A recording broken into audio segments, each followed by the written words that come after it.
माझ्या वक्तृत्वाचा विषय आहे ऑनलाईन फार्मसी सुविधा, आव्हाने आणि सुरक्षितता.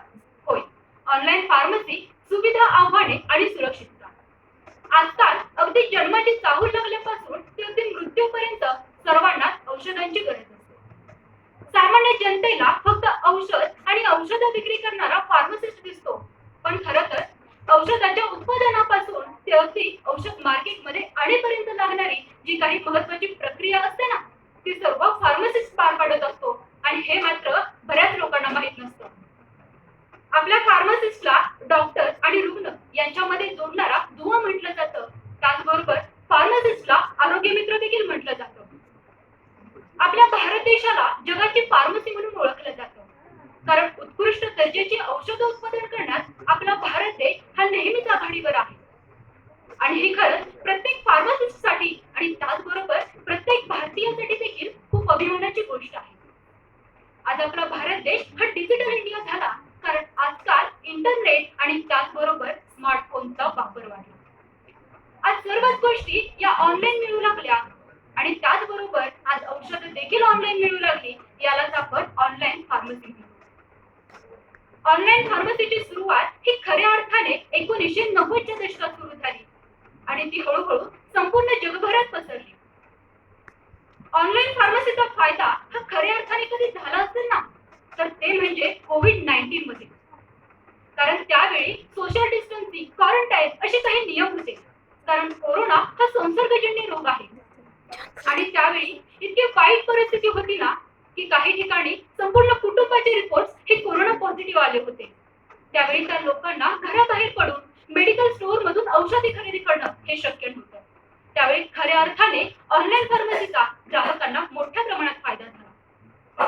त्याचबरोबर वृद्ध आणि अपंग लोक यांना देखील ऑनलाईन फार्मसीच्या माध्यमातून अगदी सहजपणे औषधं मिळू लागली. फार्मसिस्ट हा नेहमीच ग्राहकांना चांगली आरोग्य सेवा मिळण्यासाठी प्रयत्न करत असतो, पण त्याचबरोबर त्यांना त्या आजारातून बाहेर पडण्यासाठी मानसिक आधार सुद्धा देतो.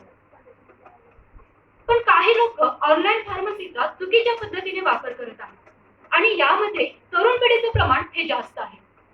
आजकालची काही तरुण मुलं मुली ऑनलाईन फार्मसीचा उपयोग हा नशा आणि गुंगी आणणाऱ्या झोपेच्या गोळ्या मिळवण्यासाठी करत आहेत.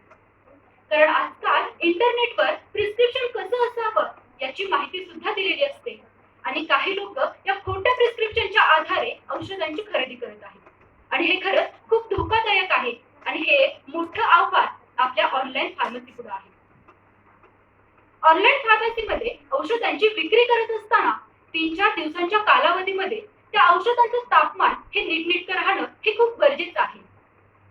कारण 3-4 दिवसांच्या कालावधीमध्ये राहणारं तापमान हे खूप गरजेचं आहे. कारण काही औषधं ही ठराविक तापमानावर ठेवणं खूप गरजेचं असतं. आता उदाहरणच द्यायचं म्हटलं तर आय ड्रॉप, इन्सुलिन आणि त्याचबरोबर इंजेक्शन या औषधांचं तापमान जर वाढलं तर त्यातील औषधी घटक हे निकृष्ट होण्याची शक्यता असते आणि ते औषध आपल्या शरीरावर काय परिणाम करेल, चांगला परिणाम करेल याची आपण हमी देऊ शकत नाही. ऑनलाईन फार्मसीच्या माध्यमातून ग्राहकांपर्यंत सुरक्षितरित्या औषधं पोहोचवणं ही फार्मसिस्टची सर्वात मोठी जबाबदारी आहे. औषध आणि सौंदर्य प्रसाधन कायदा हा औषधांच्या होम डिलिव्हरीला स्पष्टपणे परवानगी देत नाही, कारण शेड्यूल एच आणि शेड्यूल एक्स ड्रग्जसाठी काही ठराविक मार्गदर्शक तत्वे ही प्रदान केलेली आहेत, ज्यामध्ये नोंदणीकृत वैद्यकीय व्यावसायिकांकडून प्रिस्क्रिप्शन घेणं हे खूप गरजेचं आहे. कारण मित्रांनो, औषध हे दुधारी शस्त्र आहे. त्याचा योग्य वापर केल्यास फायदेशीर आणि बेजबाबदारपणे वापरल्यास धोकादायक. त्याचबरोबर प्रतिजैविकांचा अतिवापर केल्यामुळे देखील ते निकृष्ट होऊ शकतात. औषध हे किती प्रमाणात आणि त्याचबरोबर किती कालावधीपर्यंत घ्यायचं हे डॉक्टर त्या रुग्णाची तपासणी करून ठरवत असतात. त्यामुळे प्रिस्क्रिप्शन हे खरंच खूप महत्वाचं आहे. चांगली आरोग्य सेवा देण्यासाठी आपले फार्मासिस्ट हे नेहमीच प्रयत्न करत असतात, पण त्याचबरोबर ऑनलाईन फार्मसीचा योग्य प्रकारे वापर करणं ही देखील आपल्या प्रत्येकाची जबाबदारी आहे. उत्कृष्ट दर्जाचे औषध उत्पादन करण्यात आपला भारत देश हा नेहमीच आघाडीवर आहे, कारण प्राचीन काळापासून चालत आलेली ही एक उत्तम परंपरा आहे आणि याचं उदाहरण म्हणजे आयुर्वेदा. त्याचबरोबर प्रतिजैविक म्हणजे अँटीबायोटिक बनवण्यामध्ये देखील आपला भारत देश हा नेहमीच प्रगतशील आहे.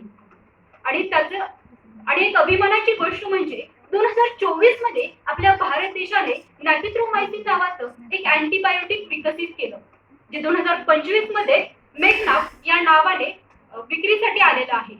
आणि सर्वात अभिमानाची गोष्ट म्हणजे हे अँटीबायोटिक भारतातील पहिलंच स्वदेशी अँटीबायोटिक आहे. खरंच लोकांचं आरोग्य चांगलं राहण्यासाठी फार्मसिस्ट हे नेहमीच प्रयत्नशील असतात. पण नाण्याला दोन बाजू असतात, त्याप्रमाणे प्रत्येक चांगली गोष्ट ही आव्हानाशिवाय पूर्ण होऊ शकत नाही. आणि त्याचबरोबर ऑनलाईन फार्मसीमध्ये औषधांची विक्री करत असताना त्यासोबत येणाऱ्या आव्हानांचा विचार करणं हे देखील तितकंच महत्वाचं आहे. ऑनलाईन फार्मसीमध्ये ग्राहकांपर्यंत सुरक्षितरित्या औषधं पोहोचवत असताना आपल्या ऑनलाईन फार्मसीला बऱ्याचशा आव्हानांना सामोरे जावं लागतं. आणि म्हणूनच तर प्रत्येक फार्मसिस्टसाठी मी एवढंच म्हणेन, असफलता एक चुनौती है स्वीकार करो, असफलता एक चुनौती है स्वीकार करो, कुछ कम रह गया देखो और सुधार करो. जब तक ना सफल हो चैन की नींद त्यागो तुम, जब तक ना सफल हो चैन की नींद त्यागो तुम, संघर्ष का मैदान छोड़ मत भागो तुम. कुछ किए बिना ही जय जयकार नहीं होती, कोशिश करने वालों की कभी हार नहीं होती, कोशिश करने वालों की कभी हार नहीं होती. धन्यवाद.